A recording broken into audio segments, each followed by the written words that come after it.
With the global spotlight on the MotoGP debut in Hungary, Balaton Park became an arena filled with intrigue, tension, and drama.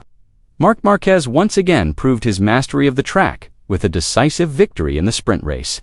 Meanwhile, Pedro Acosta, who arrived with great ambition, suffered a crushing defeat in front of thousands of spectators when he crashed. Does this mean that the new generation is incapable of overthrowing the legend's dominance? Let's discuss. MotoGP is coming to Hungary for the first time, specifically to Balaton Park. This modern circuit is 4.08 kilometers long and features 17 tight, highly technical corners. Built to international standards, the track presents new challenges for the riders, as nearly every corner demands precision and courage. Tickets sold out well before race day, the grandstands were packed, and the tense atmosphere was palpable. From the morning warm-up session onward, the cheers of the local crowd mixed with the chants of international fans from various European countries, turning Balaton Park into a boiling pot of adrenaline. All eyes were on the most anticipated battle, the generational duel between Marc Márquez, a living MotoGP legend, and Pedro Acosta, a young star touted as the next generation. The sprint race was only 13 laps long, but the tension was high. Narrow nature of the track made overtaking nearly impossible without significant risk. The start was key.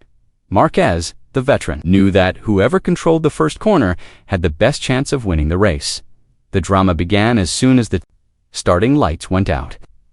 Fabio Quartararo braked too hard at the first corner, hitting Enea Bastianini and causing a chain reaction. This violent incident triggered a domino effect, causing Marco Bezzecchi to lose his balance. He dragged Pedro Acosta and Jorge Martin off the track to avoid a more serious collision. Several riders immediately lost positions, and the first lap descended into chaos. However, Marc Márquez emerged unscathed amidst the chaos. With a perfect start and incredible instincts, he sailed through the first corner, untouched, and took the lead. As if he knew the crucial moment had arrived, Márquez immediately stepped on the gas, leaving his rivals still busy making up positions. From that moment on, the champion's absolute dominance began in just the first 2 laps. Márquez had opened up a gap of more than a second over Fabio Di Giannantonio, who was trying to catch him. A controlled rhythm, meticulous tire management, and a steely mentality made Márquez flawless. While his rivals struggled after the initial incident, Márquez only widened his lead. Observers agreed that victory in the Hungarian sprint was sealed from the opening laps, before his rivals had a chance to catch their breath. Meanwhile, Pedro Acosta was trying to recover after being thrown back by the initial incident. With his characteristic aggression, he tried to turn the tide by overtaking rivals who blocked his progress one by one. Every corner became a duel, and every hard braking seemed like a gamble between success and disaster. However, Balaton Park was clearly not a track conducive to overtaking. It was narrow, and the technical corners made every maneuver risky. Acosta repeatedly found himself frustrated in his tight battles with Jorge Martin and Maverick Vinales.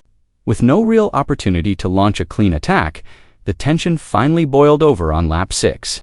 His eagerness to catch up to the front group caused him to lose his composure. He attempted a pass at turn 11, the riskiest area on the circuit. He lost grip of the front tire, his bike bounced violently, and he crashed into the asphalt before sliding into the gravel. His hopes of challenging Márquez were instantly dashed, replaced by emptiness and deep disappointment. After the race, Acosta looked grim when he met with the media. He couldn't hide the shame gnawing at him. "I pushed myself too hard. I tried to catch up to Marc too quickly and ended up in the gravel. It was embarrassing. He's too smart and experienced. If I had relied on recklessness alone, I would have lost," Acosta said regretfully. Up front, Marc Márquez rode like a maestro conducting a perfect symphony. Whenever Fabio Di Giannantonio tried to close the gap, Márquez had an answer. Calm yet deadly, he responded immediately with a fast lap, opening the gap back up to 2 seconds as if to show that no one should get close. To top it off, Márquez recorded the fastest lap at an almost untouchable average speed, leaving his rivals shaking their heads in disbelief. Franco Morbidelli finished third, taking advantage of the chaos in the opening laps to overtake numerous opponents. However, neither Morbidelli nor Di Giannantonio had a chance to challenge the champion. they could only watch Marquez's backside recede, seemingly unreachable. This final result further cemented Marquez's status as the absolute ruler of the 2025 season. In the 14 races that have taken place thus far, he has collected an astonishing 13 sprint race wins, a feat that is not only extraordinary, but also nearly impossible to achieve in the intensely competitive modern era of MotoGP. This victory widened Marquez's lead in the world standings. With the additional points, he now leads second-placed Alex Marquez by wushirar points. There was speculation that Marquez could clinch the world title at the Misano round in Italy. However, Marquez remained humble. Mathematically, it's possible, but it's impossible in my opinion. MotoGP is always full of surprises. "I'm just focusing on race after race," he said calmly. Gigi Dall'Igna from the Ducati camp even admitted to being surprised by Marquez's performance. "We know the Ducati bike is fast, but Marc's performance can't be explained by the engine alone. He brought a new aura and riding style that motivated the whole team," he said. Balaton Park is now officially part of MotoGP history. Marc Márquez became the first rider to win an official race at the track, creating an instant legend in his debut on the Hungarian circuit. The packed crowd roared as the champion crossed the finish line, celebrating the return of MotoGP to Eastern Europe after 33 years. The 4.08-kilometer circuit is known for its tight corners and limited overtaking space, which makes it a real test for any rider. Many riders complained about the difficulty of finding overtaking opportunities and became frustrated during the race. However, Marquez rose to the challenge, showcasing his ingenuity, patience, and consistency. The inaugural race at Balaton Park was written in the books, and Marquez's name was etched as a pioneer who conquered the new track. For Pedro Acosta, the Hungarian sprint race was bittersweet. He was only 21 years old with extraordinary talent, and he was touted as a future MotoGP star. However, this race showed that experience is an important factor. The crash cost him points and damaged his mental state.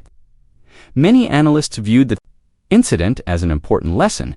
Competing against Marc Márquez requires a well-thought-out strategy, not just courage and aggression on the track. Despite his disappointment, Acosta tried to see the positive side of his failure. In an optimistic tone, he said, "I learned a lot today. Competing against Marc requires strategy, not just speed. I'll be more careful going forward," he said, emphasizing that the road to glory is long and there's always a chance to bounce back.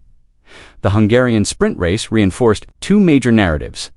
Marquez is the master of the track, and Acosta is a young challenger who is still learning from experience on a new circuit steeped in history. Marquez once again proved that he is not just a legend of the past, but also the absolute king of MotoGP in the modern era.